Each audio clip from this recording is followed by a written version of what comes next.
Sistem saraf merupakan sistem yang mengatur dan mengendalikan semua aktivitas tubuhmu setiap hari. Sistem saraf merupakan salah satu jenis sistem organ yang berperan penting dalam tubuh manusia. Sistem saraf manusia bekerja sama dengan sistem hormon untuk mengatur dan mengoordinasikan aktivitas tubuh. Saraf juga membantu kita dalam menghasilkan gerakan sadar maupun gerakan refleks yang melibatkan tulang, sendi, dan otot. Sistem saraf akan mengoordinasikan setiap tindakan bagian tubuh dengan mengirimkan sinyal ke dan dari berbagai bagian tubuhnya. Bersama-sama, setiap organ ini bertanggung jawab untuk mengendalikan tubuh dan komunikasi di antara bagian-bagiannya. Contoh, saraf memberitahu jantung untuk berdetak atau memberitahu paru-paru untuk bernapas tanpa kita sadari. Sistem saraf yang kompleks dapat dibagi menjadi dua kelompok besar, yaitu sistem saraf pusat dan sistem saraf tepi. Sistem saraf pusat terdiri dari otak dan sumsum tulang belakang, sementara sistem saraf tepi terdiri dari sistem saraf somatik dan otonom. Kedua sistem ini bekerja sama mengendalikan seluruh aktivitas di dalam tubuh, baik yang disadari maupun tidak disadari. 1. Sistem saraf pusat. Sistem saraf pusat merupakan suatu sistem yang berfungsi untuk menerima dan menerjemahkan informasi atau rangsangan dari sel-sel saraf tepi yang tersebar di seluruh bagian tubuh. Adapun bagian tubuh manusia yang termasuk dalam sistem saraf pusat adalah sebagai berikut. Adapun bagian tubuh manusia yang termasuk dalam sistem saraf pusat adalah sebagai berikut. 1. Otak, yaitu organ tubuh yang berfungsi sebagai pusat kontrol tubuh. Organ vital ini bekerja dengan mengendalikan pikiran, sensasi, gerakan, kesadaran, serta daya ingat atau memori manusia. Otak terdiri dari otak besar, cerebrum, otak kecil, cerebellum, batang otak, brainstem, dan bagian-bagian kecil lainnya yang dilindungi oleh tulang tengkorak dan selaput otak. Meninges. Selain itu, terdapat cairan cerebrospinal yang mengalir mengelilingi otak dan sumsum tulang belakang. 2. Sumsum tulang belakang, yaitu bagian tubuh yang terdiri dari sekumpulan serabut saraf dan berfungsi untuk menghubungkan otak dengan bagian tubuh lain melalui batang otak. Sumsum tulang belakang berperan dalam mengirimkan sinyal dari otak ke bagian tubuh lainnya dan juga sebaliknya. 3. Neuron, komponen sel saraf, yaitu bagian unit kerja dari sistem saraf pusat manusia yang saling berkomunikasi dalam menghantarkan impuls saraf dan menghasilkan respons. Setiap neuron terdiri dari 3 bagian dasar, yaitu badan sel, dendrit, dan akson. Otak merupakan pusat kendali dari seluruh aktivitas yang dilakukan dan perasaan yang kita rasakan. Otak yang membuat kita dapat mengindra apa yang terjadi di sekitar kita. Kita dapat merasakan sakit, halus dan kasarnya suatu benda, serta licin dan kesat benda karena adanya otak. Semua bentuk emosi yang kita rasakan, seperti sedih, senang, takut, marah, kecewa, dan resah juga dikendalikan oleh otak. Selain itu, otak juga berperan penting dalam mengoordinasikan semua anggota tubuh sehingga dapat bekerja dengan baik, juga membantu tubuh merespon perubahan. Misalnya, ketika suhu di sekitar kalian turun secara drastis, maka seluruh saraf yang ada di permukaan kulit akan merespon dan memberi sinyal kepada otak bahwa kondisinya dingin. Otak memerintahkan untuk segera mencari jaket agar kalian tidak kedinginan. Otak terhubung dengan jaringan saraf yang tersebar di seluruh bagian tubuh.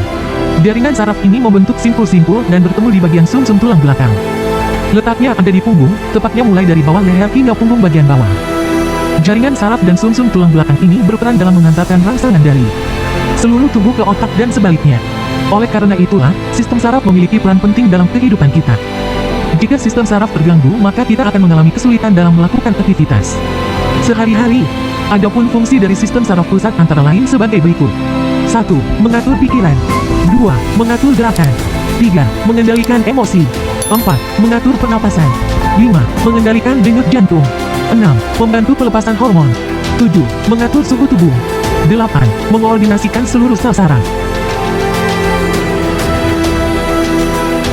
Sistem saraf tepi, saraf perifer, adalah bagian dari sistem saraf manusia yang terdiri dari saraf-saraf yang bercabang keluar dari sistem saraf pusat. Sistem saraf tepi berfungsi untuk mengirimkan informasi dari otak dan sumsum tulang belakang ke seluruh organ tubuh. Berdasarkan cara kerjanya, sistem saraf tepi dapat dibedakan menjadi 2 jenis, yaitu sistem saraf somatik, sistem saraf yang bertugas menyampaikan informasi dari saraf motorik dan sensorik pada mata, telinga, kulit, dan otot menuju sistem saraf pusat dan membawa instruksi dari otak untuk menghasilkan suatu respons. Sistem saraf ini mengontrol semua gerakan yang disadari. Sistem saraf otonom, sistem saraf yang mengendalikan kerja kelenjar atau organ dalam tubuh. Secara tidak sadar, sistem saraf otonom terdiri dari 2 cabang, yaitu sistem simpatik untuk mengatur respons tubuh saat terjadi ancaman atau stres, flight or fight, dan sistem parasimpatik untuk mengatur organ dalam tubuh agar dapat bekerja secara optimal dan rileks, rest and digest. Gangguan dan kelainan pada sistem saraf manusia. Sistem saraf manusia berfungsi sangat vital, tapi di sisi lain juga rentan mengalami masalah. Ada banyak macam gangguan otak dan saraf yang bisa mengacaukan lalu lintas pengiriman dan pemrosesan sinyal neuron. Beberapa di antaranya adalah 1. Infeksi sistem saraf. Bakteri dan juga virus bisa menjalar kemana-mana, termasuk ke jaringan otak dan sumsum tulang belakang. 2. Radang otak. Penderita yang terkena penyakit ensefalitis atau infeksi otak biasanya merasa demam dan sakit kepala yang berlebihan. 3. Meningitis. Meningitis atau radang selaput penyakit merupakan salah satu bentuk infeksi yang menyerang pada selaput, yang mana fungsinya menutupi otak dan sumsum tulang belakang. 4. Vertigo. Jika Anda mengalami sakit kepala yang ditandai dengan gejala sensasi diri sendiri atau sekeliling serasa berputar, mungkin Anda terkena vertigo. 5. Epilepsi. Epilepsi adalah gangguan yang terjadi karena terdapat letusan aktivitas listrik di otak yang berlebihan. Kondisi ini dapat menyebabkan penderitanya mengalami kejang berulang tanpa penyebab yang jelas. Apa saja yang sudah kita pelajari hari ini? Hari ini kita sudah belajar sistem saraf ibarat kabel yang dapat mengatur cara kerja bagian-bagian tubuh manusia, meneruskan rangsangan yang didapatkan dari luar tubuh, serta menghubungkan bagian-bagian tubuh. Sistem saraf memiliki 3 fungsi utama, yaitu A. Fungsi kewaspadaan, B. Fungsi menghubungkan, C. Fungsi mengatur. Sistem saraf pusat berada di otak dan sumsum tulang belakang manusia. Jika sistem saraf terganggu, maka fungsi dari bagian-bagian tubuh manusia juga akan terganggu.